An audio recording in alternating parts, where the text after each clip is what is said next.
Okay, so I posted a video about the moon last night. Within 2 hours, people on the other side of the planet were sending me this. Just absorb that for a moment. Seems totally normal, right? But think of it like 4 different people standing around a campfire. Except the campfire is the moon, and the 4 people are spread across the planet. So walk with me through this. 6:45 p.m., Florida looks up and sees the bright edge of the moon on the bottom, not the side, the bottom. 2 hours later, I walk outside of my house and I look to the western horizon and see the same thing, on the bottom. I've watched the sky my entire life. I took astronomy in college. I feel like I should remember something like that happening. I feel like I should have learned about something like that happening. I don't feel like that is in any way something I've ever seen my entire life with the crescent on the bottom. I've just never seen it like that once in my life. So I post the video.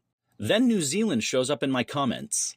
There's this first photo, timestamp 10:16 a.m. New Zealand time. That converts to mountain time. That photo was taken 2:16 in the afternoon. 4.5 hours before Florida even saw what was going on. That person hadn't seen my video yet. They had just looked up, saw the moon, thought it was odd, and took a picture. So that photo sat on their phone for about 4.5 hours before they saw my video and sent that to me.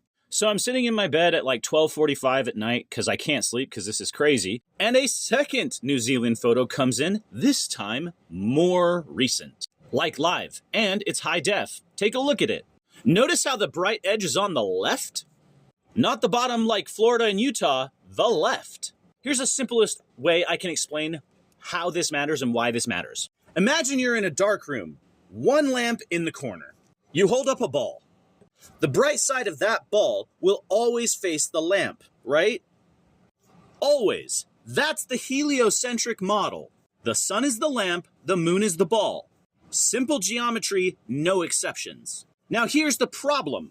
For Florida to see the bottom lit and New Zealand to see the left lit crescent in the same 2.5 hour window, that lamp would have had to swing 90 degrees across that room. The sun moves 15 degrees per hour in 2.5 hours. That's 37 degrees, not 90. The lamp didn't move fast enough by 53 degrees. That's not a small error. That's the model breaking its own rules. The same night, all 4 of us looked up. Earth's electromagnetic field fired at 100 times its normal strength. 3 days after the solar eclipse rewrote the entire lunar cycle. In my model, the moon isn't a ball reflecting the light of the lamp. It's more like a speaker in a concert hall, and the hall itself is vibrating. When the hall resonates at a certain level, every seat hears something slightly different from the same source. Florida hears bottom, Utah hears bottom, New Zealand hears left. Same concert, same speaker, different seat, different experience. One field, everywhere, simultaneously. The standard model had one job tonight: predict where the bright edge of the moon would be. It missed 4 times across 3 locations by more than 50 degrees each time. And I didn't orchestrate this. I just looked up, like the other people did too. This is what I do. I've built a mathematical framework that predicts real, observable phenomena like this. And then I've been documenting when the theories confirm my math. Tonight, the sky confirmed my math across 4 independent observers and 2 continents.